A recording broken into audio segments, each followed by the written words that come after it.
오늘 이제 우리가 내 생각에는 오늘로서 우리가 이제 그 이스라엘의 제사와 제사장에 관한 그러한 것들을 우리가 이제 마치게 될 것 같아요. 그리고 이제 우리가 다음 주부터는 이제 선지자에 대해서, 그리고 특별히 이제 그 선지자에 대해서 하면서 이제 제가 여러분들에게 그러한 그 이스라엘의 역사, 왜냐하면 선지자들은 이 역사 속에서 이 활동한 하나님의 종들이기 때문에 여러 왕들과 또 국가적인 사건들 이런 것들 여러분 이해해야 될 거예요.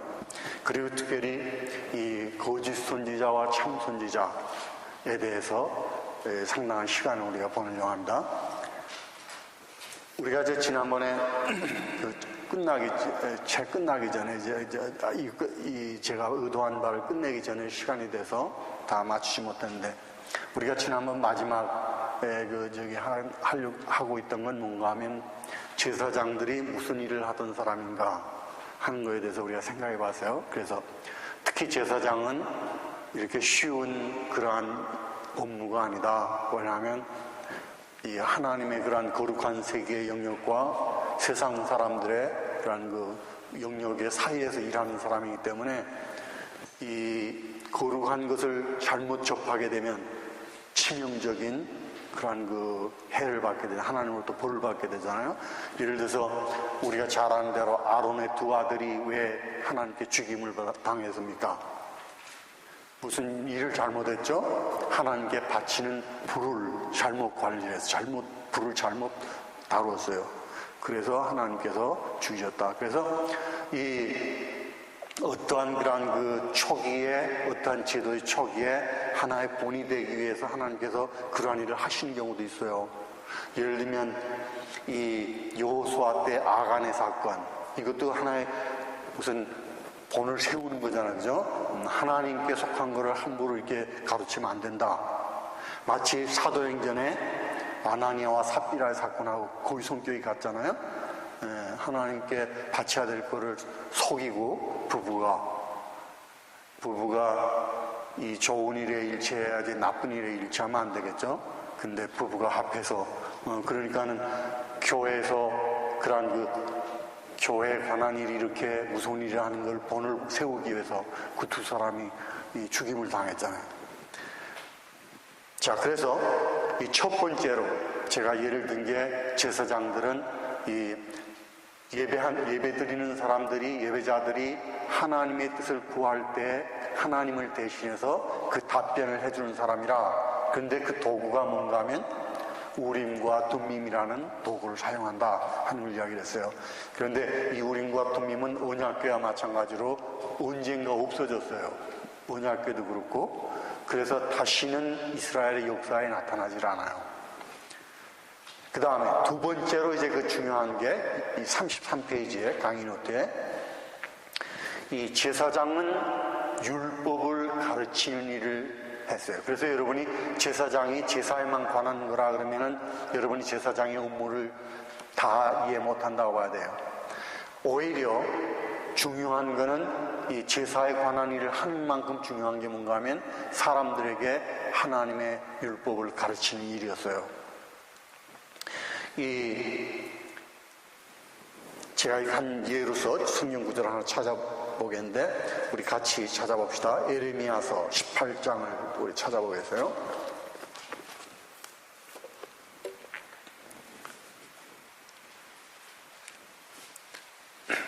여러분 에레미야서 18장을 찾았으면 우리 18절을 같이 읽읍시다. 어때, 찾았습니까? 에레미야서 18절. 자, 다 같이 읽으세요.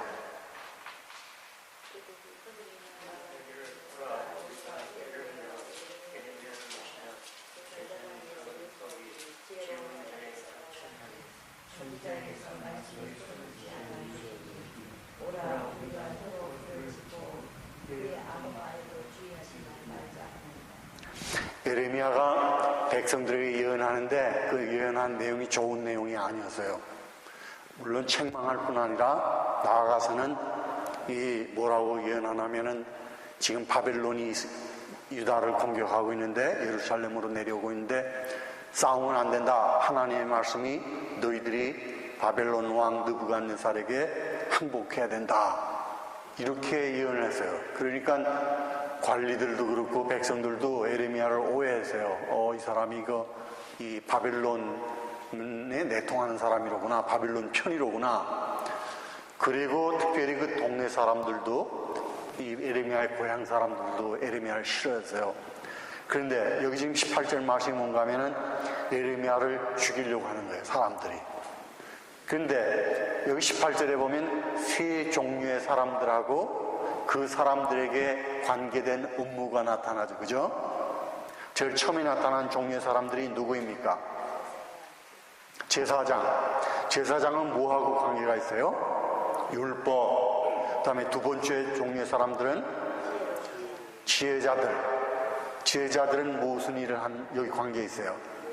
모략이라는 건 이건 나쁜 의미가 아니고 이 조언을 한다는 그런 뜻이겠죠. 남을 도와준다는 뜻이에요. 지혜롭게. 그 다음에 세 번째 사람들은 선지자는 뭐하고 업무가 관계되죠? 하나님의 말씀을 받는 사람들이죠. 자, 그래서 여기 이스라엘 사회에서 이 정치가들을 빼고 중요한 세 종류의 사람들을 언급했어요. 그런데 특별히 지금 우리가 공부하고 있는 제사장들은 율법을 다루는 사람들이라. 그래서 이 제사장들은 그저 제사에만 관계된 게 아니었구나. 율법을 말하니까 율법은 뭐가 되겠어요? 모세 오경이 되겠지? 그러면은 모세 오경을 이 사람들이 가르치는데 특히 어떠한 거를 가르치냐면 물론 여러 가지 역사나 이런 것도 가르치지만은 특히 언약 관계, 왜 우리가 하나님만을 섬겨야 되나? 이러한 게 역사적으로 어떻게 이루어졌나 하는 걸 가르쳐 주기 위해서 그랬어요. 그래서 이 제사장에게 중요한 업무가 이건데, 여러분 제사장이 이 일을 잘 했다고 생각하십니까? 소홀히 했다고 생각합니까? 처음엔 아마 잘했을는지 몰라요. 나라 초기에는. 그런데 소홀하게 한 것 같아요. 우리 신명기 31장을 찾아보겠어요. 신명기 31장.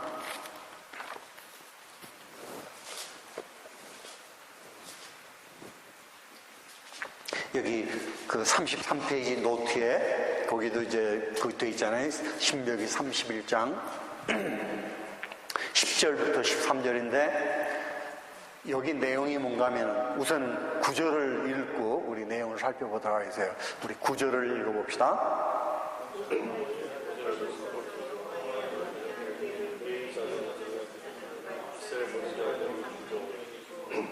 네, 여기 지금 모세가 율법을 적었다는데 이건 지금 모세의 오경을 가리키겠죠. 그러니까는 모세가 뭘 적기도 했어요.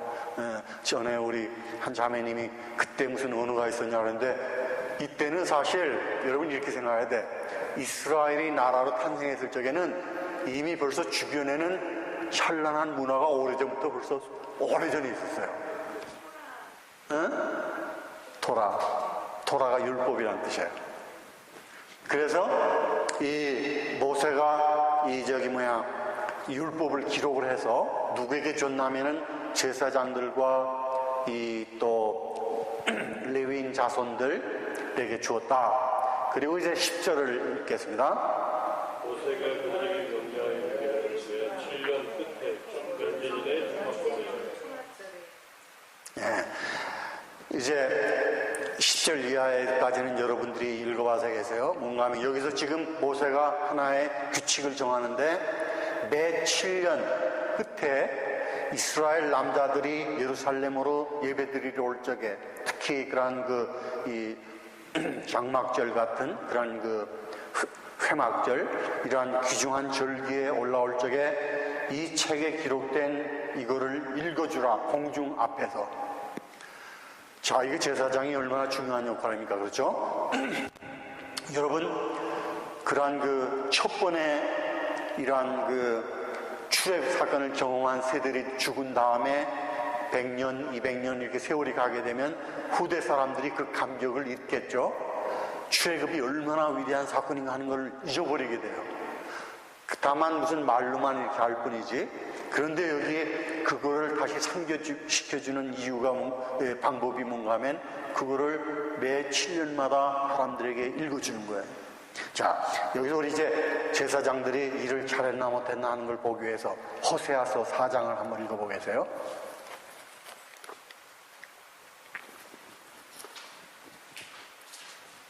호세아서 4장이 중요한 장이에요.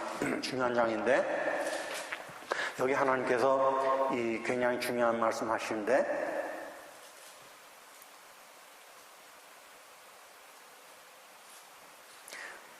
여러분 5절을 한번 읽어주시겠어요? 6절.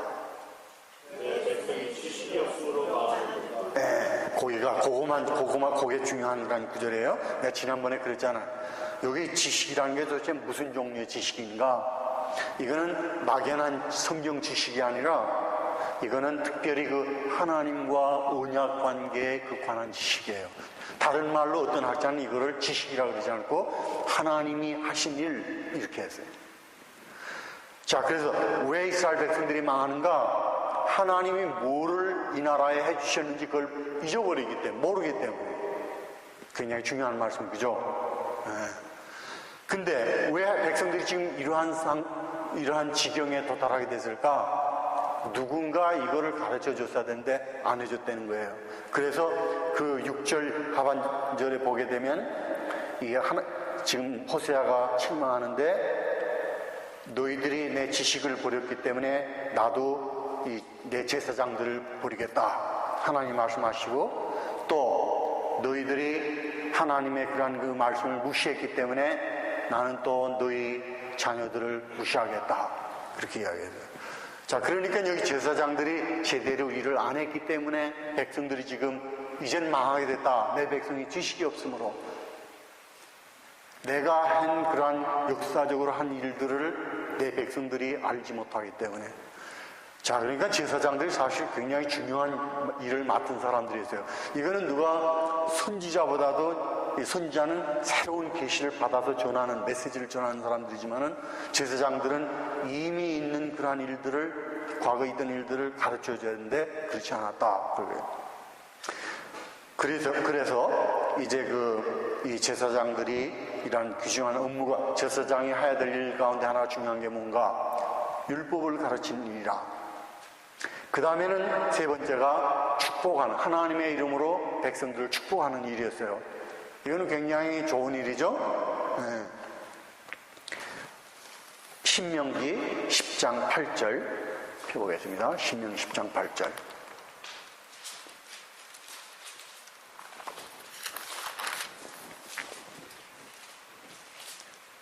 여기도 우리가 찾아가지고 같이 읽도록 하겠습니다. 신명기 10장 8절 찾았으면 읽어주세요. 그때 여호와께서 내 이스라엘을 구별하여 여호와께서 그를 섬기시며 또 여호와의 축복하게 하시니 그 일은 끝까지. 그렇죠. 여기 레위인들에게 세 종류의 귀한 업무를 맡겼다 그랬죠. 하나는 언약궤를 운반하는 일이었어요. 여러분, 언약궤가 어디에 있습니까 지금? 그 어느 영화에 가면은 워싱턴 DC 어느 정부 창고에 있다 그러더라고요. 그 Raiders of the Lost Ark이라는 영화, 나도 그거 몇 번 봤어요. 봤는데 맨 영화 마지막에 그 언약궤가 어디에 보관이 됐냐면 워싱턴에 보관이 돼 있어요. 제가 잘 모르지, 그림은 잘 못 그리지만 언약궤 이 위에 이 스라비 둘, 천사죠. 스라비 그런 종류의 천사 둘이 이렇게 날개가 아닌, 그렇지, 날개를 이렇게 하고 서로 맞대고 있는데 이게 지금 이 안에 하나님의 십계명이 들어가 있죠. 그런데 이스라엘 사람들은 이 언약궤를 단순한 언약궤로만 보질 않고 시편에 보면 이러한 구절이 있어요. 우리가 가서 그의 발등상 앞에서 절하자. 그러면 하나님의 발등상이 뭘 가리키는가 하면 언약궤를 가리켜. 그럼 이스라엘 사람들이 이해는 이게 무슨 뜻인가 하면 하나님이 보이시지 않는데 이 위에 앉으셔가지고 그의 발을 여기다 지금 놓고 계시다는 뜻이에요.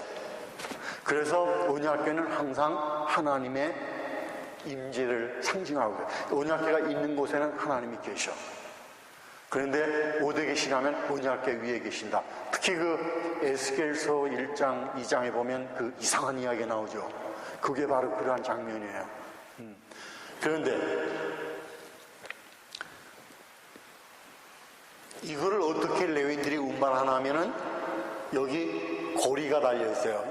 양쪽으로. 그래서 사람이 직접 손대지 않고 이렇게 긴 장대를 이어가지고 그 다음에 이제 이렇게 메고, 예.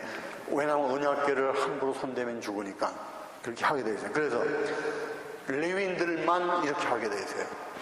여러분들이 민수기 1장하고 26장에 보면 인구조사하는 장면이 2번 나오죠. 그런데 매 12지파마다 다 한 다음에 레위인들은 그 다음에 이제 행진하는 그러한 그 순서로 해가지고 동쪽에 3지파, 뭐 남쪽에 3지파, 서쪽에 3지파, 북쪽에 3지파 이렇게 해가지고 행진, 군대 행진하는 식으로 하나님께 12지파를 조직을 하셔요. 그런데 맨 가운데 여기에 이 언약궤와 레위인들이 이 주변을 둘러싸게 돼 있어요. 그래서 다른 사람들이 가까이 오지 못하도록.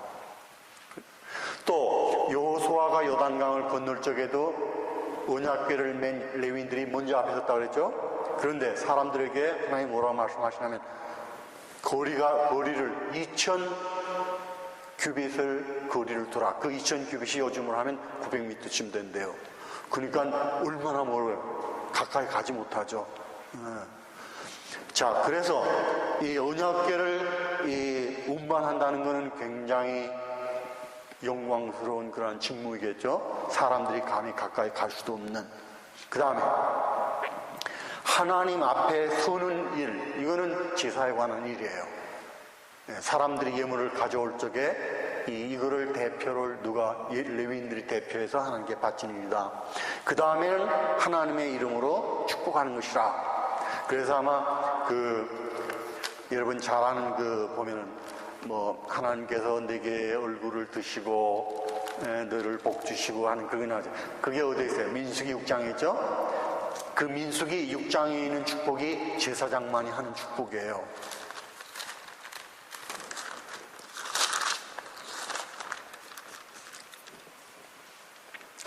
민수기 6장 마지막에 이거는 어떠한 목사님들은 미국 교회에 보니까는 어떠한 목사님들이 이거를 축도로 쓰더라고요. 축도로. 그래서 왜냐하면 내용이 좋으니까 여호와께서 너를 복 주시고 너를 지키시며 여호와께서 그의 얼굴을 내게 비추시며 그렇게 하죠. 좋잖아요, 그죠? 근데 이거를 하나님이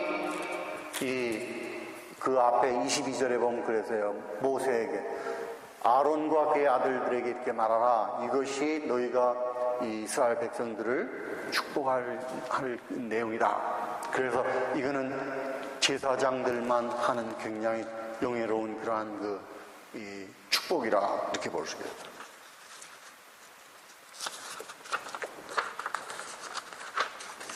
자, 그 다음에 이제 우리 34페이지로 넘어가서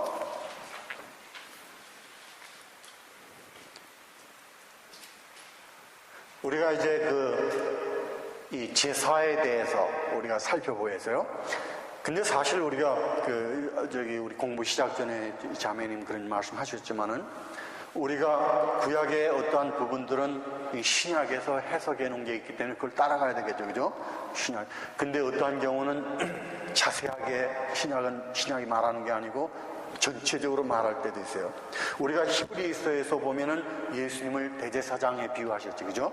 또 제사도 구약에서는 제사를 매일 드렸지만 예수님께서는 자기 몸을 제물로 바쳐서 이제는 더 이상 아무도 제사를 반복할 필요가 없다. 제사 제도가 이제는 무효가 됐다. 왜냐하면 예수님이 한 번 드리신 제사가 영원한 효력이 있기 때문에, 또 그러한 그 예수님 돌아가실 적에 성전의 휘장이 갈라진 그것도 해석을 하지 않았어요? 히브리서에서. 이제는 제사장이 누구를 대신해서 하는 게 아니다. 그래서 이제는 누구나, 이거를 우리가 소위 만인 제사장설이라 이렇게 말하잖아요. 그렇게. 그런데 사실 요즘도 여러분 목사가 필요 있습니까? 없습니까? 그렇다면 목사가 필요 있는 것 같아요. 내가 볼 때. 난 그래서 아직도 믿기는 하나님이 매 세대마다 여러 종류의 사람들을 쓰시는데 지금은 목사를 쓰시지 않나 이렇게 봐요. 왜냐하면 목사님들이 아무래도 사생활을 다 포기하고 신학교 가서 집중적으로 전문적 훈련받고 이렇게 하니까는 아무래도 교회 다른 어떠한 집중하고 같을 수가 없겠죠? 그래야 안 돼요. 장로님 어떻게 생각해요? 특히 우리 장로교단 어떤 쪽에서는 장로들이 뭐라 하냐면 목사하고 신약 성경에 베드로도 자기 장로라 했으니까 목사도 장로고 장로도 장로지. 그리고 심지어는 내가 언젠가 안에 플러신학교 그 목회학 박사과정에서 수원에 자기들이 강의실인데 한번 한국 나와서 강의해 주세요. 그래서 내가 한번 갔다 왔거든요. 근데 휴식 시간에 저 광나루 쪽 출신, 나는 이제 총신 출신인데 광나루 쪽 출신 목사님이 휴식 시간에 와서 그래요. 나 막 울려고 그래. 너무 힘들어 죽겠다는 거예요, 교회에서. 장로들이 이렇게 못 힘들게 한대. 심지어 뭐라 그러냐면, 아니, 왜 목사만 축도하니까 이렇게 나온대.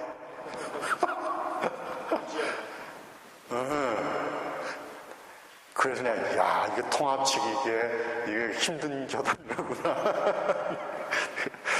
근데 여러분, 나는 몰라. 내가 목사가 돼서 그런지 모르지만, 내가 볼 땐 그래. 아무래도, 물론 지금 모든 사람들이 다 직접 개인적으로 하나님께 나갈 수 있지만은, 그러나 하나님의 말씀을 공부하고 해석하는 것을 공부하고 또 자기 사생활을 버리고 이 집중하는 이 사람이 없이게 가능할까? 여러분, 교회 지도자가 없이 가능합니까? 안 되지. 지도자가 있어야 돼요. 그럼. 근데 여러분, 교만한 거하고 지도력하고 혼동하면 안 돼. 어떠한 경우에 지도력이 강하면 교만하다고 사람들이. 근데 사실은 그건 그 사람이 교만하기 위해서 그런 게 아니고 이끌어 가려니까 그럴 경우가 있어요. 그래서 그런 걸 이해를 해야 돼. 그래서 나는 장로님 미안하지만 내가 그래서 물어봤어. 신약 교수한테. 저 ITS 있을 적에 한규사 목사라고 신약 박사인데 어때? 한규사 목사는 장로하고 목사하고 어떻게 생각해요? 그러더니 다음 주에 알려 드릴게요. 그러더니 뭐라 하냐면 신약에 있는 제도는 사실 지금 현대 교회 제도하고 다릅니다. 그러더라. 그 말이 맞아. 그럼 우리 지금 쓰고 있는 제도가 신약에 있는 그런 제도가 아니에요.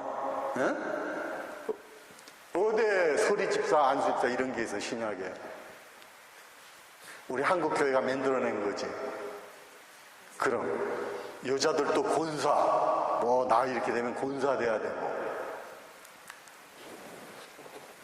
그래서 나는 이렇게 생각해요. 왜냐하면 교회가 조직이기 때문에 하나님께서 그의 몸된 교회를 이끌게 하시기 위해서 누군가를 사용하신다. 지금도 마치 옛날에 사사들을 사용하시고 왕들도 사용하시고 족장들을 사용하시는 것처럼 지금 누구를 사용하시는가? 아무래도 목사님들을 사용한다. 이렇게 봐요. 응? 질서가 없을 것 같아요. 질서가 없지. 맞아. 그런 어느 교회 나가는데 1000명이 저희 교회입니다. 어느 교회? 사랑의 빛 성교교회. 사랑의 교회? 사랑의 빛 성교교회. 거기가 1000명이 나와요? 한 1,500명. 사랑의 빛 선교교회? 하사님. 그래? 자, 그래서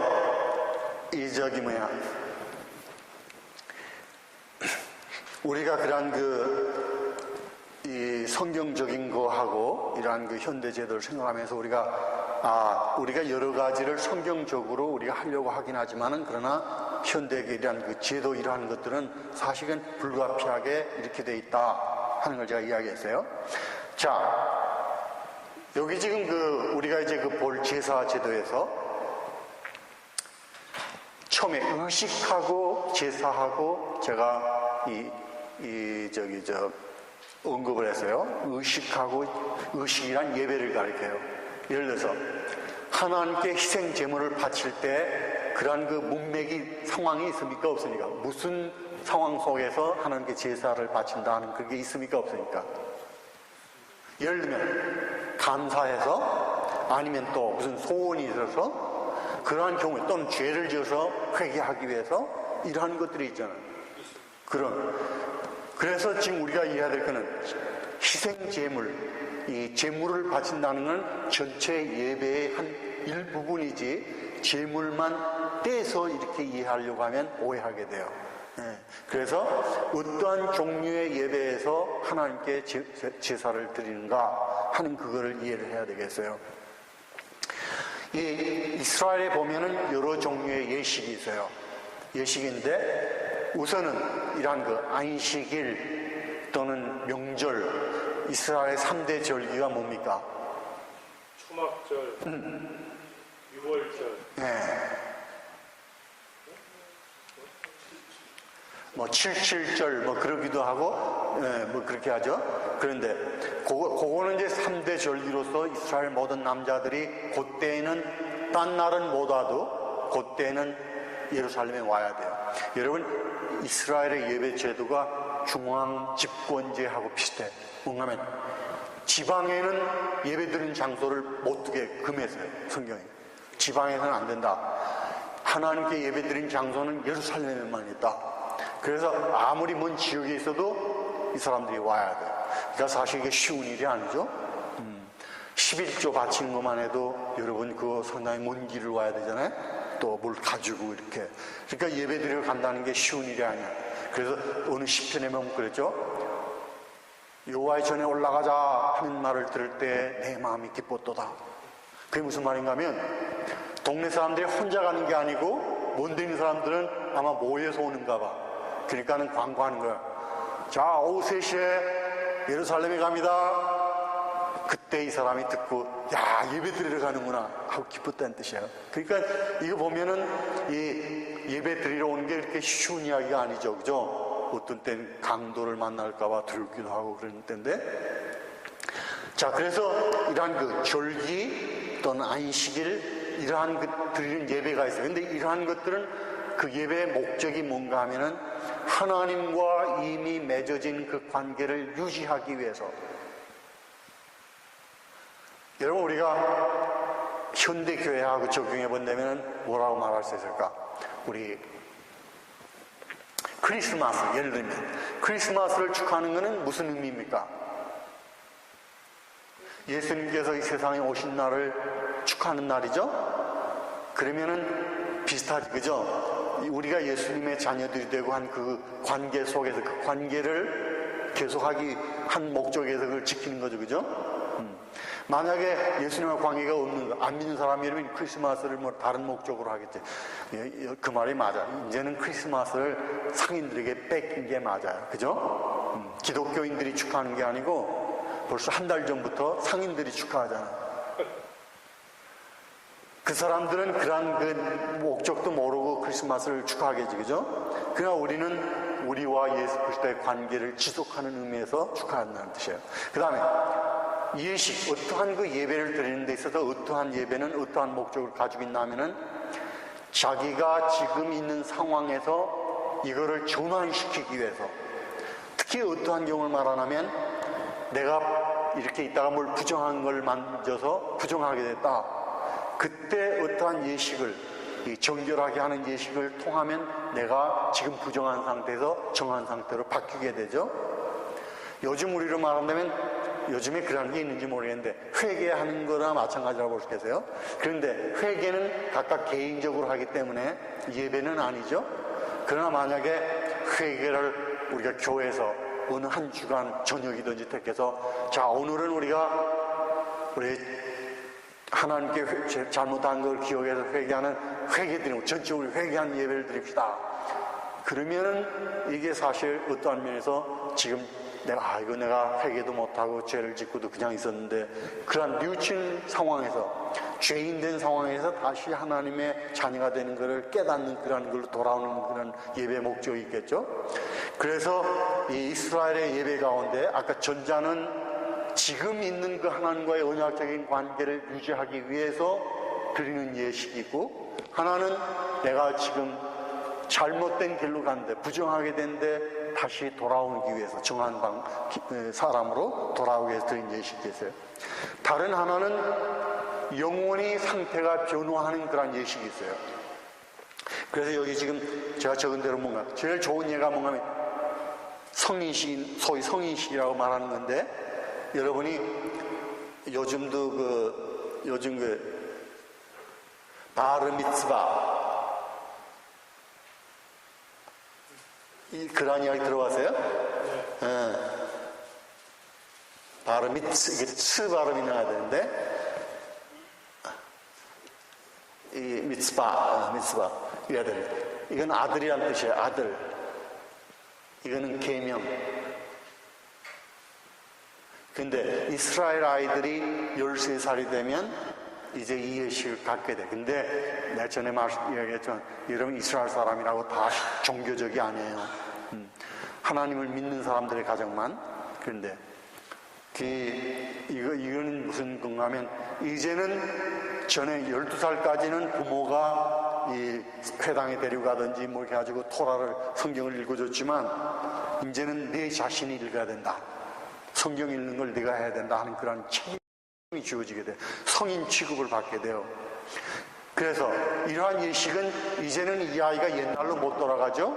한번 일단 이걸 통과하게 되면 얘는 이제 종교적으로 성인이에요. 자기가 책임져야 돼, 성경 읽는 거를. 마찬가지로 어떠한 또 사람이 예를 들어서 이러한 하나님께 성결함을 받았다.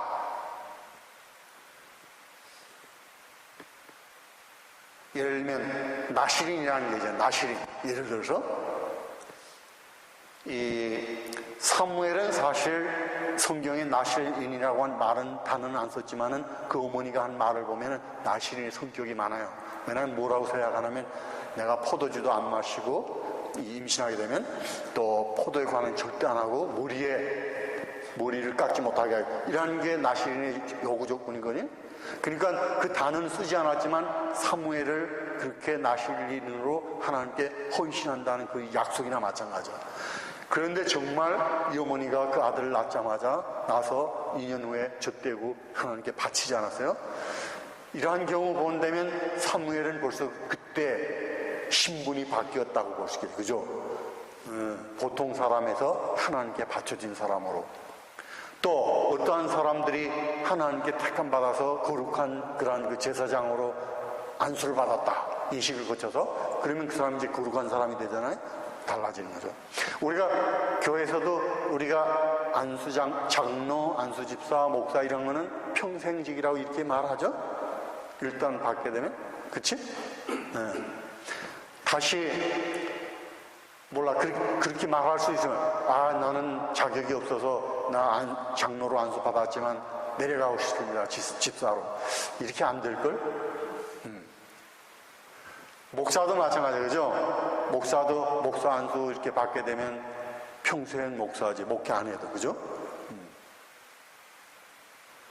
그러니까 어떠한 예식은 한번 이렇게 그 예식을 거치는 순간 그는 영구적으로 변화된 그런 게 있어요. 물론 하나님께 보시기에는 어떠냐는 건 모르겠어요. 우리가 인간적인 면에서 한 말이에요.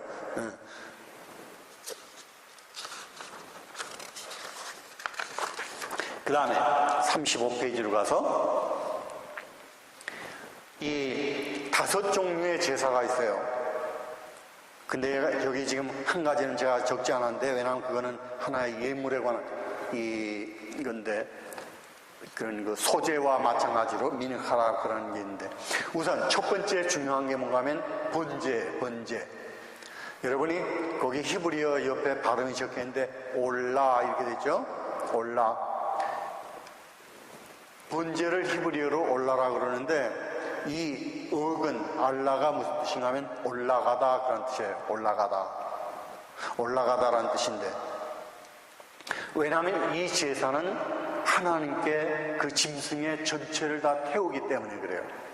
그래서 하나님께 그 짐승의 냄새든지 아니면 연기가 올라가서 하나님께서 그걸 흥행하신다, 즐거워하신다.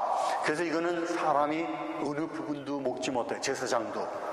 그래서 제사 중에서 이게 가장 엄숙하고 중요한 좀 특별한 그러한 종류의 제사라고 볼 수 있어요. 그래서 시편에도 보면 시편 저자들이 그런 약속을 많이 해요. 내가 하나님께 번제를 드리겠나이다. 네. 그런 약속할 적에 그런 약속을. 그러니까 이거는 자기가 사람이 손댈 수 없는 하나님께 바치는 완전한 제물을 하나님께 드리겠다는 그런 의미가 있어요. 그런데 구약 성경에서 그러면 언제 번제를 드려야 되나 하는 것을 언급하지 않았어요. 드릴 수 있어요. 그러니까 사람들이 여러 상황 속에서 이 번제를 드려요. 감사할 적에도 그렇고 또는 하나님께 뭘 부탁하면서도 그렇게 할 수가 있어요. 고난 속에서. 그 다음에 우리말로 이거는 화목제라 그래야 될 것 같아요. 네. 여러분 히브리어로 저기 평화를 샬롬이라 그러는 건 잘 알죠. 샬롬. 네. 여기 히브리어로 이 화목제를 뭐라 그러냐면 제바흐 샬라밈. 그 샬라밈이 샬롬하고 같은 단어예요. 그래서 제바흐는 제사란 뜻이고, 그래서 이 평화의 제사, 온전한 제사 이런 뜻이 되겠어요. 이거는 이제 그 예배 드리는 사람들이 하나님께 특별히 하나님과의 그러한 그 좋은 관계를 바라는 마음에서 드리는 제사예요. 일단 죄 용서를 받기 위한 그런 제사라기보다도 그건 다른 종류의 제사고, 나중에 이거는 하나님과의 관계를 축하하고 하나님 정 기쁩니다. 하나님과 교제하기 위해서. 근데 이거는 많이 사람들이 참석해요. 이 먹는데 우선은 하나님께 드리는 부분이 있어요. 예를 들면 기름진 부분, 내장에 아주 기름진 부분, 이런 거는 또는 무슨 신장 같은 거 이런 건 하나님께 드리고, 그 다음에 좋은 건 제사장, 허벅다리라든지 뭐 가슴살 이런 거, 그 다음에 나머지는 예배자가 이제 드리는데, 여기 예배자가 혼자가 아니고 보통 여러 사람이 함께 예배 드리는 거 봐요. 가족들이라든지 친구들이. 그럼 이 사람들이 먹어요. 같이 먹어요. 그런데 이 시편에 보면은 초청에 성도들아 나와 함께 하나님께 찬양하자 그러면서 같이 이렇게 오라 그래요. 그런 거 보면은 같이 먹기도 하는 것 같아요. 그래서 이 하나님 앞에서 하나님과 하나님께도 음식을 드리고 자기들도 하나님 앞에서 먹고, 그래서 먹는 게 중요해요. 이건 우리 동양 문화하고도 비슷한 것 같아. 무슨 좋은 거 있으면 먹는 거, 그죠? 근데 구약 성경에서 여러분 먹는 거가 중요한 그런 그 계기예요. 모세하고 이렇게 70명의 제사장들이 마지막에 이제 산에 올라갔는데 하나님 앞에 하나님께서 안 죽이셨다 그랬어요. 그래가지고 이 사람들이 뭐 했어요? 하나님 앞에서 먹었지. 그러니까 이러한 순간에 먹는 거가 일종의 우리 동양 그런 그 문화하고 좀 비슷한 것 같아. 또 야곱이 도망쳤지. 자기 삼촌의 2딸 데리고 짐승을 다 데리고 도망쳤잖아요. 그때 라반이 추격해서 붙잡았어요. 그러면서 내가 너 죽일 수 있지만 네 하나님이 어젯밤에 내 꿈에 너에게 손대지 말라 그래서 내가 너 죽이지는 않는다. 그리고 두 사람이 화해했죠. 그리고 그 화해하면서 조약을 맺었는데 그 조약 맺으면서 뭘 했냐면 먹었어요. 둘이서 잔치를 했어. 그래서 구약 성경에서 그러한 예들이 많아요. 뭐 이렇게 먹는 거. 그래서 여기도 지금 이것도 화목제도 어떠한 면에서는 그러한 그걸 배경한다고 볼 수, 사상을. 즉, 하나님 앞에서 같이 이렇게 먹는다는 것은 하나님이 우리를 받아주신다는 그런 뜻이다. 그 다음에 이 죄라고 그래야 될까? 속건죄, 뭐 죄죄 우리가 지금 하나는 그 하트라는 게 있고 하나는 아샴이라는 게 있는데 둘 다 죄에 관한 거예요. 그런데 성격이 비슷해. 여기 지금 중요한 거는 뭔가 하면 둘 다 여러분이 그 레위기서를 보게 되면 이 두 제사를 소개할 때 뭐가 나오냐면 사람이 부지 중에 하나님께 범죄하였을 때 이렇게 돼. 부지 중이라는 뜻은 무슨 말인가 하면 알지 못하고 비의도적으로 실수해서 그랬어요. 그래서 여러분 구약 가운데서 특이한 게 뭔가 하면 의도적으로 지은 죄에는 드릴 제사가 없어요. 계획적으로 죄를 짓는 거는. 여러분 우리 기독교인이 죄를 짓습니까? 안 짓습니까? 짓죠? 근데 계획적으로 짓습니까? 아니면 비의도적으로 죄를 짓습니까? 거의가 비의도적이지? 우리가 약하기 때문에. 나도 죄 많이 졌어요. 부끄러운 이야기지만 안 지어본 죄가 없는 것 같아. 그런데 다 이게 내가 의도적으로 짓는 게 아니고 내가 이제 하나님 앞에 변명하는 거잖아. 약하니까 지는 거죠. 네. 또는 계획한 게 아니고 부지중에 잘 몰라서 이러한 죄들은 이 제사를 드리면 용서를 받아요. 그래서 여러분 우리가 깨달아야 돼. 중요한 거 뭔가 하면 고의적인 죄를 위해서 하나님이 어떤 제사를 마련해 두시지 않았다는 거. 고의적인 죄.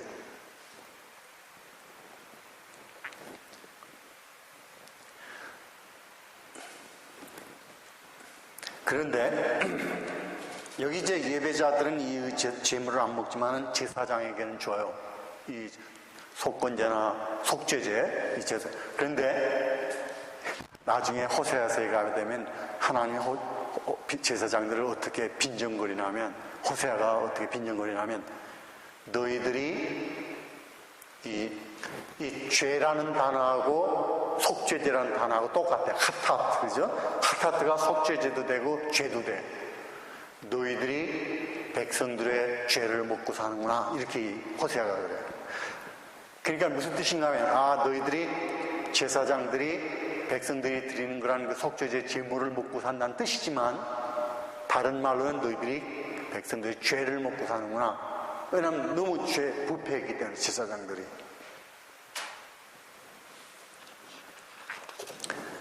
자, 그 다음에 이제 우리 이 제사의 기능에 대해 제사란 도대체 무슨 성격을 가지고 있는가? 우리가 여기서 이제 그 신약 성경에 그거를 빼놓을 수가 없어요. 뗄 수가, 분리할 수가 없어요. 여기서는. 왜냐하면 우리가 기독교인이니까는. 만약에 유대인들만에게 대한 관계된다면은 우리가 별 상관이 없지만은 이 구약의 제사를 신약에서 누구에게 연결시켰냐면 예수님께 연결시키지 않았어요?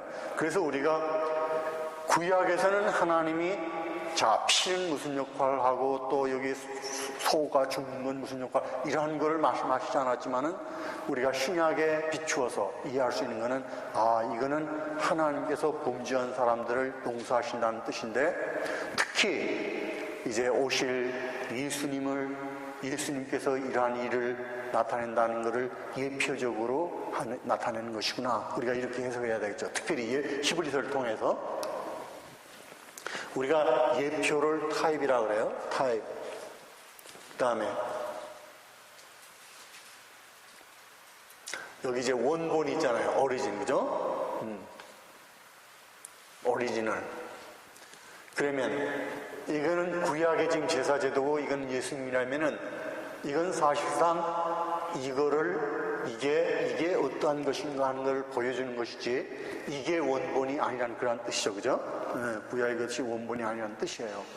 그래서 우리가 이 구약적으로는 제사를 이해하기가 힘들어요. 신약을 떼고는 결국은 하나님께서 이스라엘 사람들이 이렇게 죄로 용서받는 것을 이제 우리가 온 인류가 예수 그리스도께서 자기 몸을 제물로 바치시고 그를 통해서 우리가 용서받는다는 걸 이렇게 말씀하셨구나, 이렇게 가르치셨구나, 이렇게 이해해야 되겠죠. 자, 그런데 이제 구약으로 우리가 돌아가게 되면은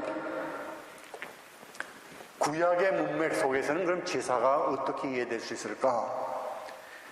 이 구약 자체가 제사의 목적을 말씀하지 않기 때문에 결국은 이런 인근 주변의 나라들이든지 또는 아니면 그 문맥 그걸 해석할 수밖에 없어요. 그런데 이러한 것들은 이제 구약의 성격에 맞는 거라고 볼 수 없어요. 왜냐하면 이방적인 그런 사상이 있으니까.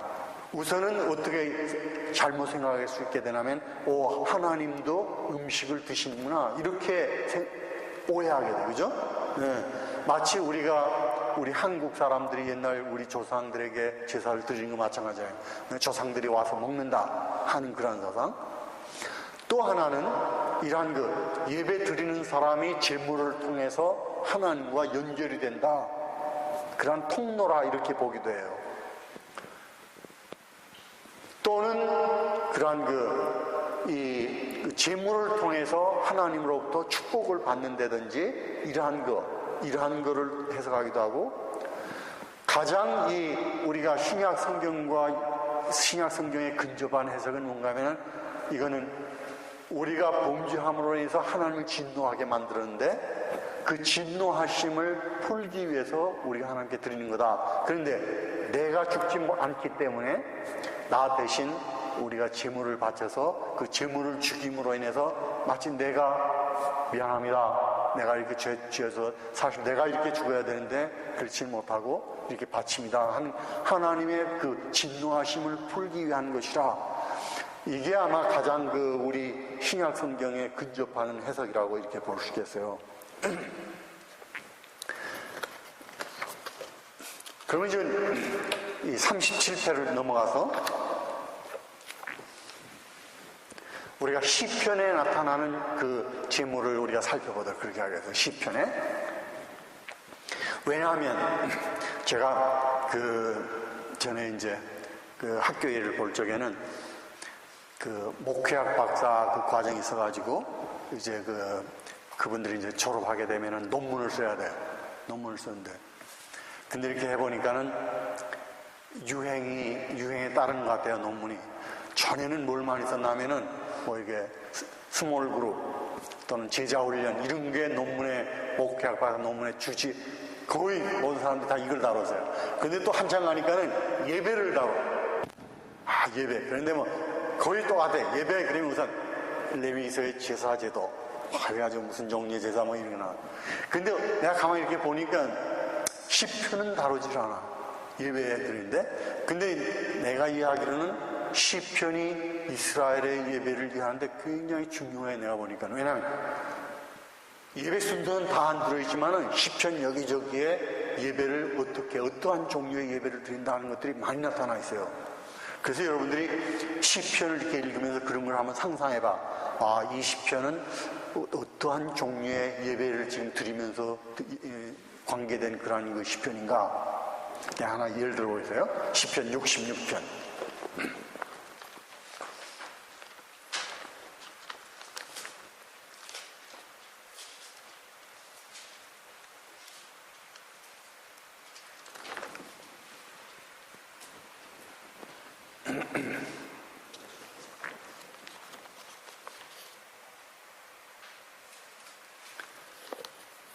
시편 66편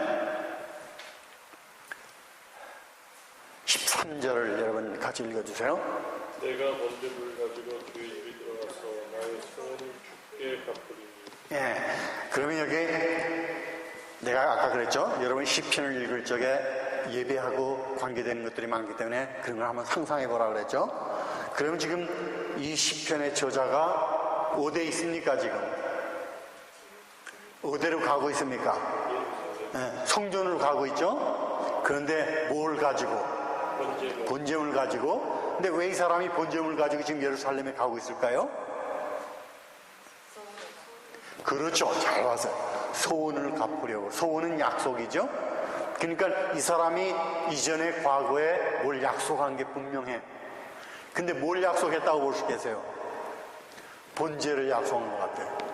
하나님, 내 과거는 몰라요. 근데 무슨 일이라서 하나님 내가 번제를 드리겠습니다. 그런데 이걸 지금 이 사람이 좋은 사람이야. 왜냐하면 약속을 지키니까. 가져왔죠? 자, 그 다음 14절을 읽어주세요. 이는 내 입술이 된 것이요 한만 내 입이 말한 것입니다. 14절에도 아주 중요한 그러한 그 내용이 적혀 있어요. 자, 그러면은 이 소원은 이 사람이 언제 어떠한 상황 속에서 약속한 예요? 환난 중에. 그러니까 어려울 적에. 우리들하고 비슷하지, 그죠? 우리들도 어려울 때 약속해야 안 해요? 약속하지. 그런데 이제 정작 상황이 바뀌게 되면 약속 안 지키잖아요. 그런데 여기 이 사람은 그런 사람이 아니에요. 이 사람이 13절과 14절을 보니까 이 사람이 지금 왜 예루살렘의 번제를 가져가나 하는 걸 이해하게 돼. 이 사람이 과거에 아주 어려운 일이 있었는데 그때 하나님께 약속을 했는데 짐작하면은 하나님 나 좀 살려주십시오. 그럼 내가 하나님께 아주 좋은 번제를 드리겠습니다. 그런 것 같구나. 그런데 지금 이 사람이 하고 있다. 그럼 이 사람 지금 무슨 종류의 예배를 드리려고 할까요? 이 사람이 드리려고 한 예배는 우리가 무슨 종류라고 분류할 수 있을까? 제 질문이 어려워요? 감사 예배지. 너무 쉬워서. 여러분들 아주 좀 교만해. 쉬운 거는 답변을 안 하는 것 같아요. 그러면 여러분 시편 66편이 무슨 종류의 시일까요? 감사시가 감사시. 그러니까 처음 1절부터 보면은 밝잖아. 1절에 뭐라고 돼 있어요? 벌써 분위기가 이런 말이 아니지. 나의 하나님 왜 나를 버리지? 이게 아니잖아. 이거는 아주 밝은 시잖아. 그러니까 이게 이 사람이 그래서 그렇구나 하는 걸 알 수 있어요. 15절 읽어주세요.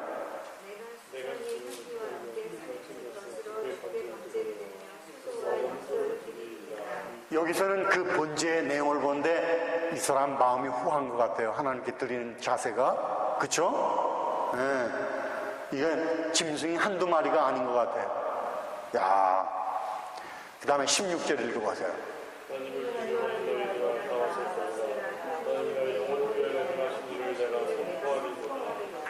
자, 이 사람 지금 예배만 들을 뿐 아니라 또 뭘 하려고 지금 하고 있어요? 요즘 우리말로 뭐라 그래? 교회에서 이런 걸 뭐라고 불러요? 간증. 이 사람이 16절에서 누굴 초청하죠? 누구를 초청해요? 하나님을 경외하는 자들아, 다 와서 들으라. 그러니까 이 사람은 이 번제만 드리는 게 목적이 아니에요. 이 사람 기분이 좋아서 기뻐서 있는 사람들한테 주문까지 하려고. 여러분, 하나님이 내가 위험한 일에 있을 적에 어떻게 나를 구원했는지 한번 들어보십시오, 저한테. 자, 그래서 이게 얼마나 좋은 예배입니까? 그렇죠? 자, 그래서 우리가 시편에서 보면은 첫째로 시편은 언제 이러한 그 희생 제물들을 언급하나 하면 감사하는 그러한 시에서, 감사 예배를 드리는 시들에서 이러한 걸 언급해요. 근데 감사 시뿐만 아니고 또 고난 시도 있어요. 우리가 간구시라고 하는 시들. 시편이 150개의 시가 있는데 제일 많은 종류의 시가 간구시예요. 사람들이 어려워서 하나님께 도움을 요청하는 시. 여러분 특히 앞부분에 보면은 그런 시들이 굉장히 많아요. 여호와여 내 대적이 얼마나 많은지요.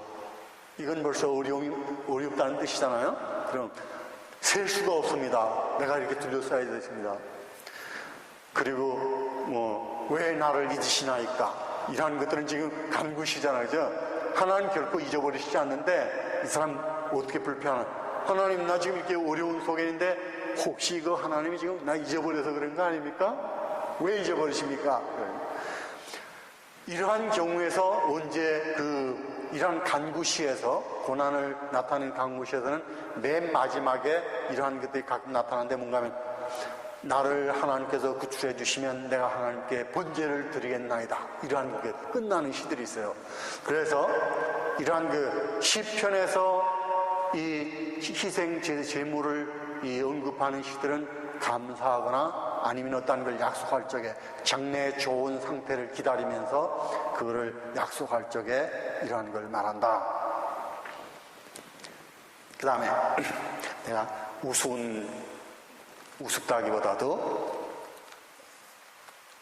좀 다른 데하고 다른 건가 저기 소개하겠는데, 전도서 5장이라는 표현이 있어요. 전도서 5장.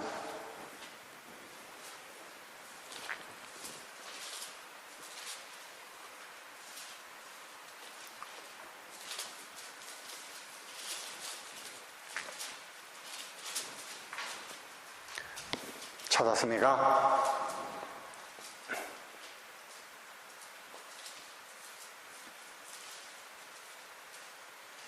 전도서 5장 찾았으면 1절 같이 읽어주세요. 너는 하나님의 집에 들어갈 때에 내 말을 삼가할지어다. 가까이 말씀을 듣는 것이 우매한 자들의 재물 드리는 것보다 나으니 그들은 나를 산에서도 떠나지 못함이니이다. 네, 아주 좋은 말씀이에요. 그죠? 예배 드리러 갈 적에 발 조심해. 이 말은 굉장히 모든 행동에 조심하라는 뜻이죠. 그런데 여기서 지금 특별히 놀라운 게 뭔가 하면, 가까이 가서 말씀을 듣는 것이 우매자가 드리는 희생제물보다 낫다. 그래서 제물이 항상 중요하다는 게 아닌가를 말하고 있어요. 그죠? 제물 드리는 사람 자신이 자기가 지금 왜 드리는지도 모르면서 드린다면은 그거보다는 차라리 제물 안 드리고 말씀을 듣는 게 더 낫다. 그 다음에 2절 읽어주세요. 너는 하나님 앞에서 함부로 입을 열지 말며 급한 마음으로 말을 하지 말라. 잘 됐어요. 거기까지. 말 조심해야 돼. 하나님 앞에서.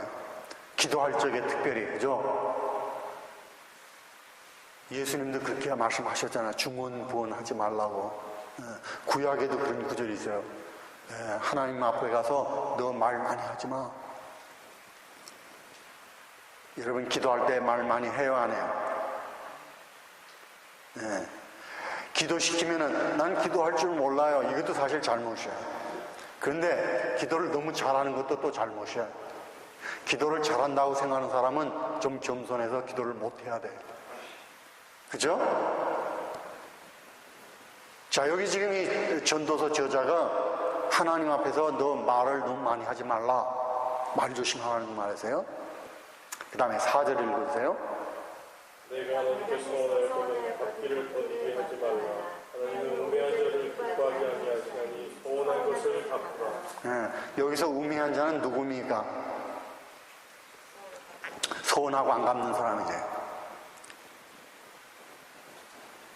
그래서 5절을 읽어주세요. 소원하고 갚지 아니하는 것보다 소원하지 아니하는 것이 더 나으니. 설명할 필요가 없지, 그죠? 6절 읽어주세요. 너의 내가 범죄하게 하지 말라. 천사 앞에서 내가 소원하는 것이 실수라고 말하지 말라. 너희 소리로 말미암아 진노하사 내 손이라는 것을 멸하시게 하리라. 여기 사자라 그랬지, 사자. 사자가 뭐예요? 예? 전달자지, 그죠? 뭘 메시지를 전하는 사람이죠? 근데 이 사람이 지금 아무개 집에 있어. 그리고 왔어요. 근데 뭘 가지고 왔냐면 공책을 가지고 왔어요. 노트. 당신 하나님께 몇 월 며칠 날 번제를 드리겠다고 이렇게 약속했는데 아직까지도 갚지 않았습니다. 근데 이 사람이 뭐라 그래요? 그거 실수였습니다. 제가 그때 좀 너무 위험한 상황이고 긴급한 상황이고 그래서 제가 생각도 없이 제가 돈이 있는지 없는지도 생각지 않고 그런 서원을 했는데 제가 그거 실수했습니다. 이렇게 하면 안 된다는 뜻이에요. 여기 사자가 누굴까요? 하늘에서 온 사자라기보다도 성전에서 온 사자라고 보여져. 제사장, 이날 레위인들. 너 왜 약속하고 번제 안 받죠? 그러니까는 근데 이러한 일이 있을 수 있을까? 구약 시대에 있었던 것 같아, 그죠? 어이없지, 그죠? 자, 그러면은 내가 지금 말하려고 하는 건 그게 뭔가 하면 사람들은 도대체 언제 아까는 그 감사 예배에서 제물을 언급했다는데 또 다른 경우는 언젠가 하면 하나님께 뭘 요청할 적에 도움을 요청할 적에 특별히 하나님의 도움을 요청할 적에 제사를 약속하는 경우들이 많다. 여기 지금 전도서이지만은 시편에 그러한 게 많다고 아까 제가 이야기했죠. 고난시, 간구시 같은 데 보면은 그러한 것들이 나온다. 그 다음에는 뭐 우리가 찾아볼 필요도 없어요. 뭔가 하면은 이 하나님께 감사드리 찬양할 적에 찬양으로 하나님께 그 제사로 하나님께 찬양하는 거 이러한 거는 굉장히 많이 있어요. 그래서 우리가 이제 그 시편에 제사들이 어떠한 문맥 속에서 언급이 되는가 하는 걸 살펴봤어요. 자, 그러면 시편이 선지서하고도 좀 유사한데 어떠한 점에서 유사한가 하면은 시편이 이 제사의 가치를 얼마나 높이 평가하는가, 제사를 얼마나 중요하게 여기는가 하는 것에 대해서 우리가 좀 살펴보겠어요. 38페이지에 우리 이제 시편 50편을 한번 펴보겠습니다. 시편 50편.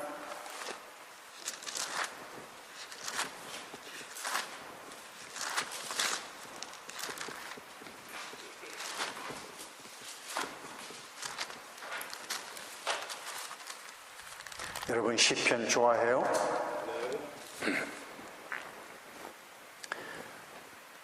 시편 50편 우리 9절을 함께 읽어주시기 바랍니다. 내가 내 집에서 숫소나 내 우리에서 풋염소를 가져가지 아니하리라. 네, 하나님이 지금 예배 드리는 자들에게 하신 말씀 같아요. 나 너한테서 소나 염소 같은 거 난 취하지 않겠다. 왜? 10절을 읽어주세요. 이는 살림의 짐승들과 그 산의 가축이 다 내 것이며. 하나님께 뭐 드리는 사람들 이거 조심해야 돼, 그죠? 마치 하나님이 돈이 없는 분인 것처럼 생각하면 안 되지?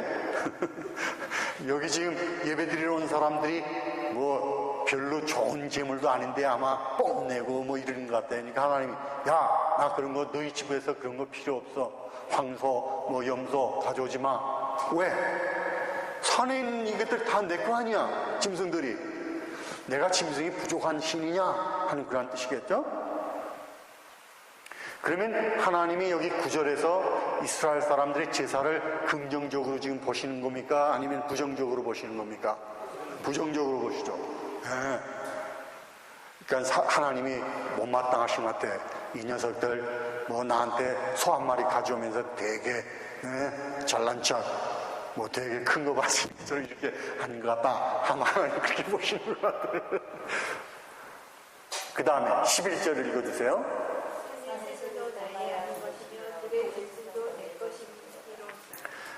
짐승들만이 아니고 새까지도, 산에 있는 새까지도 내가 다 알고 있다.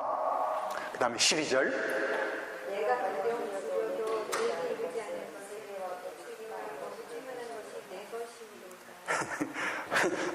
하나님이 배고프실 리는 없죠. 그런데 혹시 하나님이 배고프시다 그래도 내가 너희들한테 말하지 않겠다. 뭘 얻어먹으려고 뭐 좀 갖다 줘 이렇게 하지 않겠다. 왜? 온 세상과 그 속에 속한 것들이 다 내 것이기 때문에. 그러니까는 여러분 하나님께 대해서 우리가 오해하면 안 되지, 그죠? 여러분 하나님께 헌신하는 건 좋아요. 그런데 헌신하는 걸 되게 뭐 하나님께 바치는 걸 생각하면 안 돼. 왜냐하면 하나님은 종이 많이 있어요, 없어요? 많지. 나보다도 훌륭한 종들이 많잖아. 그런데 왜 하나님 내가 헌신하겠습니다. 마치 내가 안 하면 하나님 무슨 일을 못 하실까 봐. 헌신하긴 해야 돼 우리가. 하지만 항상 겸손하게 하나님 많은 일꾼들이 있는데도 나 같은 사람을 써주셔서 감사합니다. 그래야 되겠죠?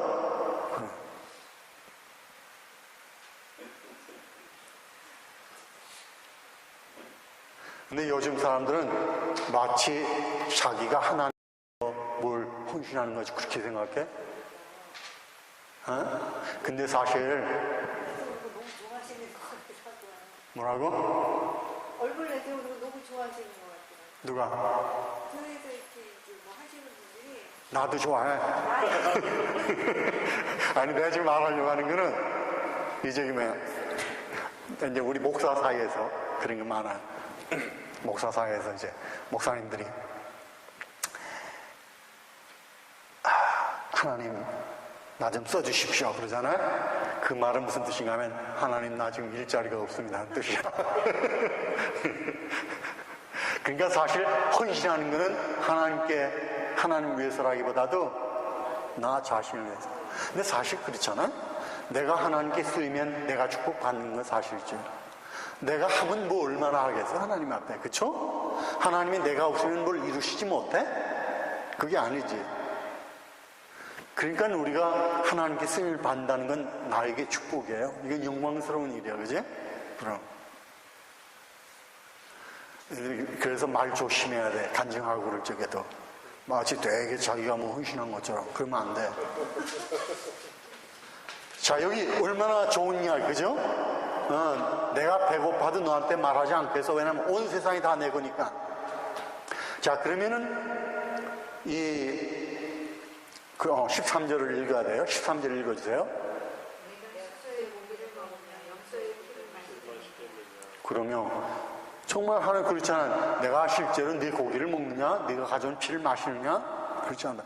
그러면 여기 이걸 보면은 하나님께서 제사제도에서 상당히 못마땅하신 게 분명해요. 왜냐하면 지금 타락했으니까 사람들이. 한 가지 또 놀라운 게 그게. 선지서를 보게 되면 이스라엘 사람들이 타락했잖아요. 그러면은 예배가 점점 약해질까요? 강해질까? 왕성해질까? 성전에서.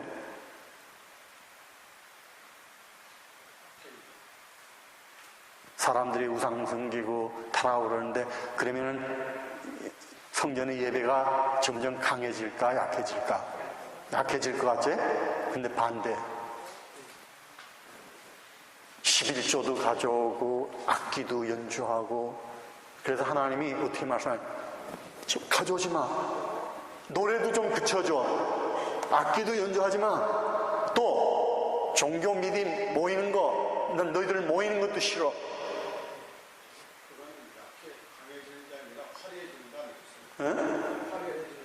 점점 화려해져. 아니, 영적으로 강해지는 게 아니고 겉으로. 아니, 이 사람들이 죄 지면서 11조를 그렇게 잘 가져? 그러니까 호세아가 놀리잖아. 가져오지 말라. 난 배부르다. 그러니까 거꾸로 나가는. 그래서 여러분 교회가 문 닫을 것 같아? 안 닫을 것 같아? 앞으로 안 닫혀? 안 닫혀. 교회 문 안 닫혀. 왜? 믿음이 좋아서가 아니라 사람들이 자기의 목적을 이루기 위해서 나오니까. 우리가 다 공범죄야. 공범자들이야. 목사도 그렇고 교인들도 그렇고.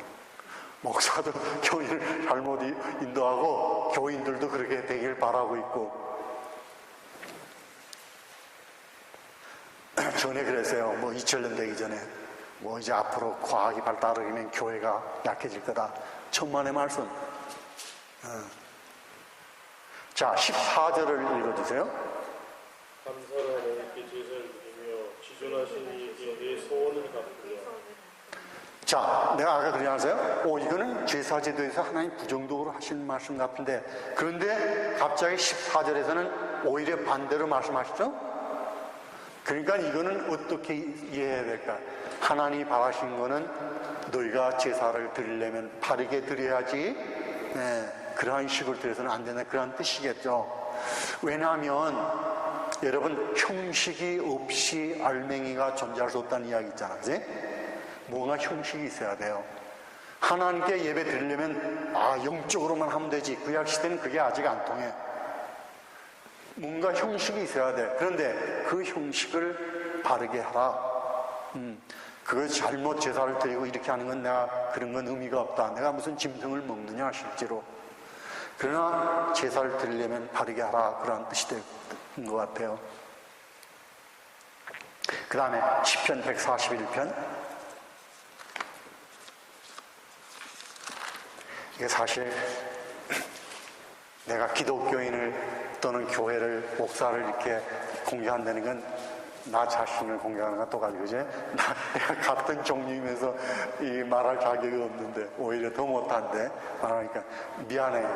근데, 우리가 다 별로 지금 잘하고 있지 않으니까, 여기 141편 2절을 읽어주세요.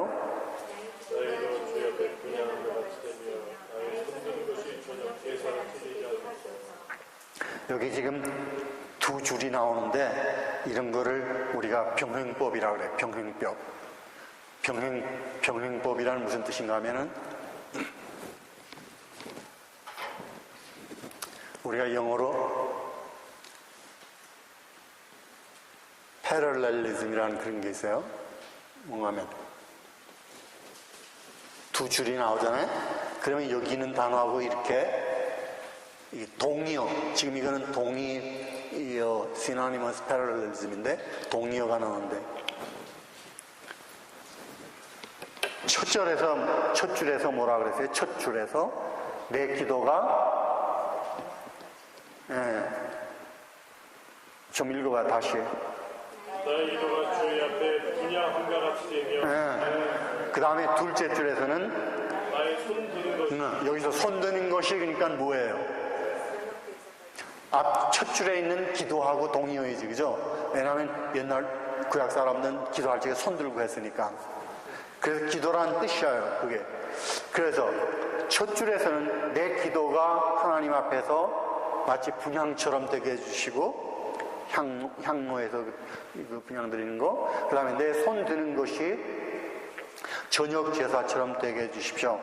근데 제사를 낮에만 드린 게 아니고 저녁에도 드린 것 같아요. 실제 그런 게 있죠. 뭐 저녁에 밤에 여호와 앞에서 제사 드리는 자들아, 우리 복음성가도 그런 게 있잖아.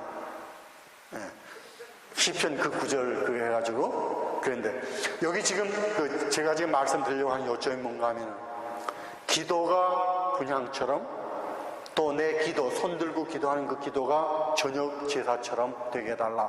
그러니까 이거는 어떠한 면에서는 기도가 마치 제사보다 더 중요하다, 이렇게도 볼 수 있을 것 같아요. 그와 제사도 이렇게 중요하지만 내 기도도 그렇게 해 주십시오. 그래서 여기서 지금 암암리에 우리가 뭐를 이해할 수 있냐면 예배 드리는 자들의 기도가 얼마나 중요한가 하는 거를 제사에 비교하고 있구나. 최소한도 그걸 우리가 알 수 있어요. 그죠?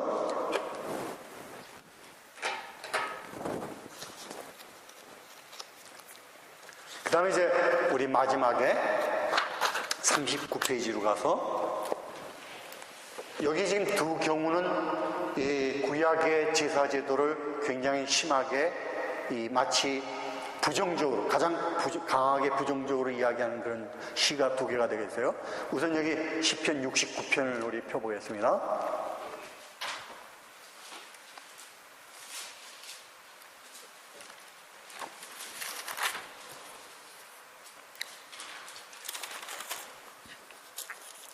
(30절) (31절)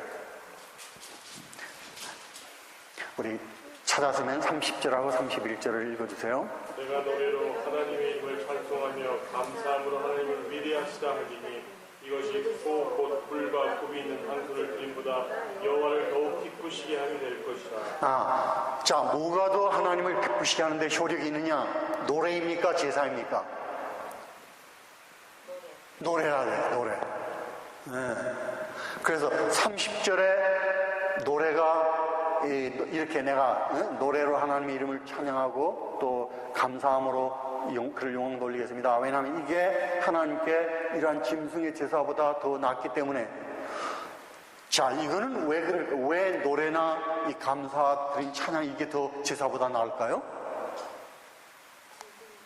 그러니까 우리가 다는 모르지만은 한 가지 뭔가 하면 점차적으로 이스라엘의 예배 제도에서 옛날 초기 때처럼 그렇게 제사만 드리는 것보다는 예배가 다양해지면서 노래, 찬양이라는 것들이 하나님께 중요하게 여겨졌구나. 그런데 여기서 우리가 이걸 정말 따져서 왜 노래가 찬양이 더 제물보다 하나님께 기쁨이 될까 한다면은 한 가지 이유인 것 같아요. 뭔가 하면 제사는 행동이잖아, 그죠? 말하지 않고 바치는 거잖아. 노래는 뭡니까? 이건 소리잖아. 소리로 크게 나타내잖아. 그래서 아마 하나님 기뻐하시는 게 아닌가 이렇게 추측할 수 있겠어요. 그래서 노래가 중요하게 되죠. 소리로 나타내는 거. 자, 시편 40편의 예를 하나 들어보겠어요. 또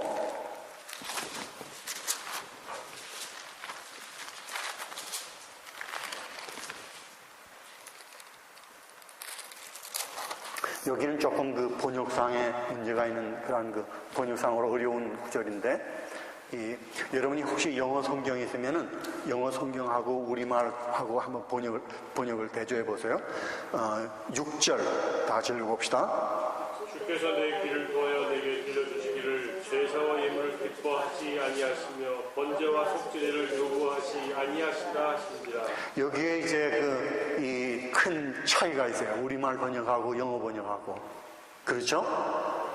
영어 번역에는 난 지금 NIV 가지고 있는데, 나는 NIV를 안 좋아하는데 성경이 없어서 이걸 지금 보고 있어요. 근데 여기 뭐라고 되어 있냐면은 첫 절에서 이 희생제물하고 그런 하나님께 바친 거를 하나님이 원하시지 않습니다. 그러나 하나님께서 내 귀를 뚫어 놓으셨나이다. 이렇게 되어 있어요. 여러분이 우리 한글 성경에 보면 내 귀를 통하여 말씀하시길 거기에 작은 글자로 써 있죠. 그렇죠? 그 말이 히브리어 성경에 없다는 뜻이야. 추측이라는 뜻이야, 그게. 그래서 히브리어 성경에는 그렇게 돼 있어요. 하나님께서 내게 이 두 귀를 뚫어 놓으셨습니다. 자,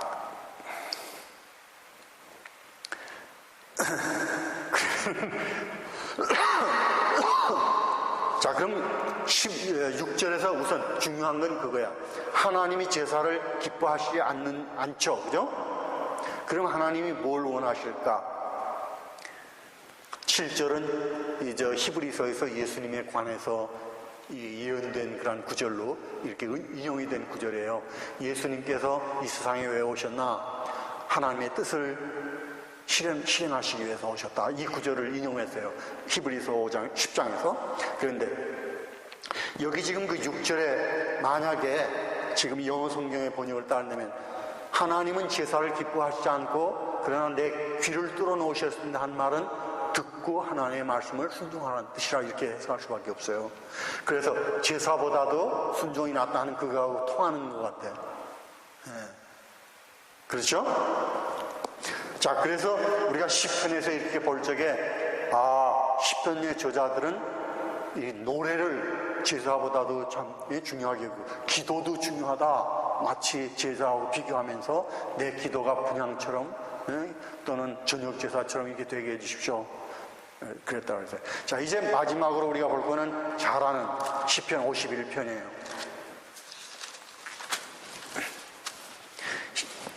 옛날부터 초대교회 때부터 우리 초대교회에서 시편에는 7개의 회개의 시가 있다 이렇게 했어요.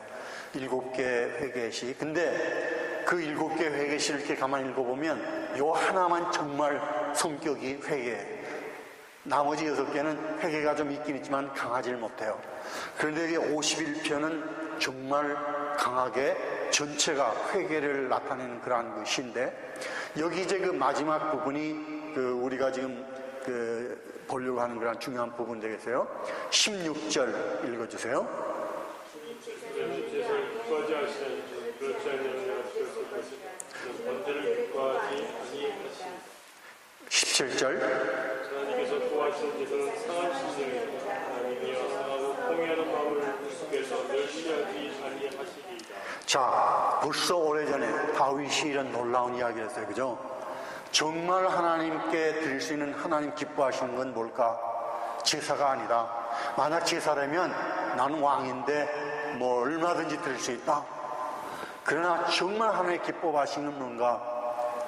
부서진 마음이라 회개하는, 통회하고 깨어진 마음이, 그게 하나님이 기뻐하시는 거, 하나님 기뻐 받으시는 거지 제사가 아니다. 옛날에 다윗이 이런 이야기를 벌써 했어요. 옛날에. 이거 놀랍죠, 그죠? 근데 마지막 이 두 절이 조금 이상해. 여러분 18절, 19절 읽어주세요. 주의 즐거운 시온에 선을 행하시고 예루살렘 성을 쌓으소서. 그때 주께서 의로운 제사와 번제와 온전한 번제를 기뻐하시리니 그때 그들이 수선을 주의 제단에 드리리이다. 아까 그 시편 그 40편하고 비슷한 것 같아요. 뭔가 하면 아까 그랬잖아요. 시편에서 그 하나님 산에 있는 게 다 내 거야. 내가 하는 거 원치 않아. 그랬는데 그러나 내게 제물을 드리라 그러지 않았어요? 여기도 마찬가지인 것 같아요. 지금 다윗이 번제나 이러는 걸 하나님 기뻐하시는 게 아니다 이렇게 이야기하고 회개한 마음만 하나님 기뻐하신다 그랬는데 여기 18절 19절에 특히 그 19절에 보면은 만약 하나님께서 이렇게 시온성을 이렇게 복구해 주신다면 그러면은 우리가 의로운 제사를 드리겠습니다. 또 번제를 드리겠습니다. 그래서 아마도 여기서 지금 다윗이 하는 말도 그러한 문맥이 아닌가. 즉 마음이 없이 형식적으로 드리는 그러한 제사보다는 회개가 낫고, 그러나 우리가 하나님께 드려야 될 것은 바르게 하나님께 제사를 드리는 것이다 하는 것. 마지막에 그런 약속을 하는 것은 바르게 제사를 드리겠다, 바른 제사를 회복하겠다 하는 그러한 약속이라고 이렇게 볼 수 있겠어요. 그래서 우리가 시편에서 나오는 제사들은 우리가 다른 구약 성경에 어디서 나오는 것보다 조금 의미가 다양해요. 그래서 사실은 제사 만능주의가 아니라 사실은 제사보다도 좋은 게 있구나. 찬양한다는 거, 또 노래한다는 거, 또 기도도 제사와 같이 중요한 것이로구나 하는 것을 구약에도 볼 수 있어요. 그래서 이런 구약을 오해하면 안 돼요. 구약을 너무 이렇게 단순하게 해가지고 구약은 제사에 관한 것이다 이게 아니잖아. 벌써 구약에 살던 사람들이 그런 거, 우리가 깨닫는 거하고 똑같은 걸 깨달았어요. 정말 옳은 예배가 무엇인가, 바른 예배가 뭔가 하는 걸. 자, 이제 우리가 이 단원을 다 마치고 다음에는 이제 우리가 다음 월요일부터는 우리가 선지자에 대해서 하겠습니다. 혹시 여러분 질문이라든지 아니면 여러분이 혹시 생각하는 가운데 우리들과 나누고 싶은 생각이 있다면 한번 말해보세요. 목사님, 근데 목사님 영어를 모르는데요. 이게 좀 번역을. 괜찮아. 아니, 그러니까 내가 말을 하잖아. 그래도 좀 번역이 되면 좋을 것 같아요. 집에 가서 남편이나 아이들에게 한번 좀 부탁하지.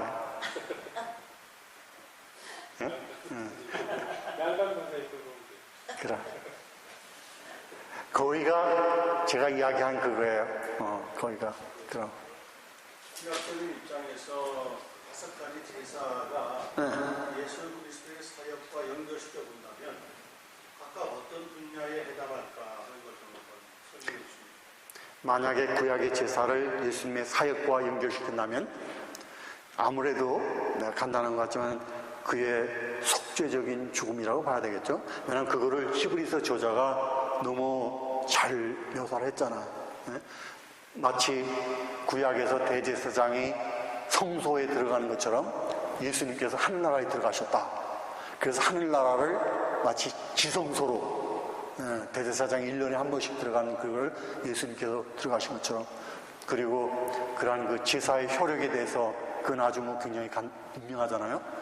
제사를 한마디로 그냥 요약해서 그런 어떤 그리스도의 구속적인 죽음보다도 5가지 제사가 예수님의 사역과 연결시켜 볼 때 각각 기능이, 예를 들면 번제는 어떤 기능으로, 화목제는 어떤 기능으로, 그렇게 연결이 어떻게 시켜줄 수 있을까 그 말을. 그거는 조금 만약 그러한 거를 연결하려고 한다면은 조금 좀 지나친 해석이 나오지 않을까 염려되네요. 어떤 면에서는 좀 신학적인 요소가 들어오는 거 아니겠어요? 예를 들면 번제. 그렇죠.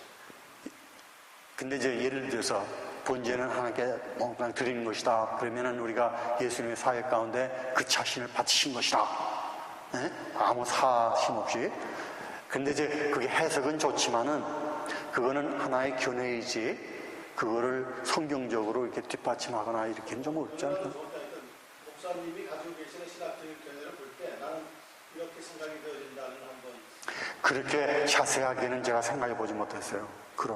그렇게 5가지의 제사가 예수님의 사역 가운데 이 어떠한 사역이 여기에 연결되고 어떻게 연결되고 그거를 말을 할 수는 있을런지도 몰라요. 그러나 그게 인위적이지 정답은 아니라고 봐야죠.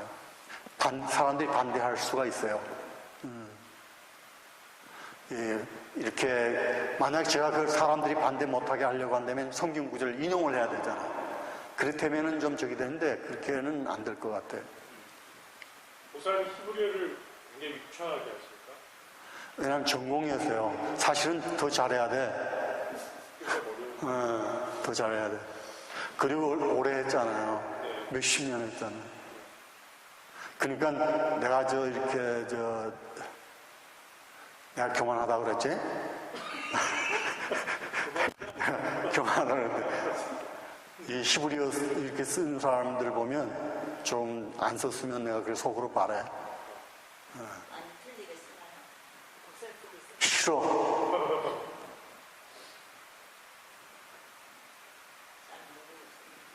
다른 거야.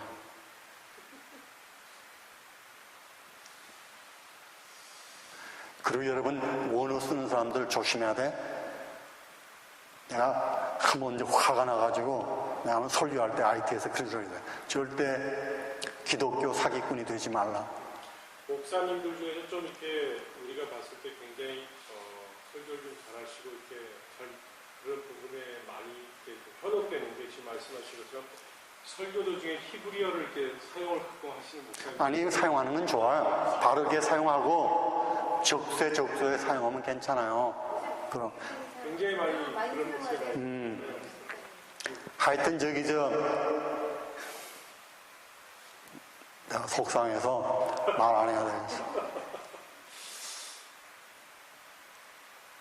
그럼 하여튼 설교를 잘하면 안 돼. 설교를 잘하면 안 돼. 정말이야. 그럼 설교를 잘 안 내는 거는 그건 좋은 현상이 아니야. 자기 인정 하나가 삼는 그리고 교인들은 말하면 안 돼. 가만히 있어야 돼. 말하지 말고. 자, 다른 질문 없어요? 그럼 우리 한 1분 동안 우리 죄인들을 용서해 주신 우리 하나님께 감사드리면서 특히 또 이제 고난주간도 가까워오고 부활주일도 가까우는데 우리 하나님께 감사드리며 우리 한 1분 동안 기도하겠습니다. 묵상 기도하겠습니다.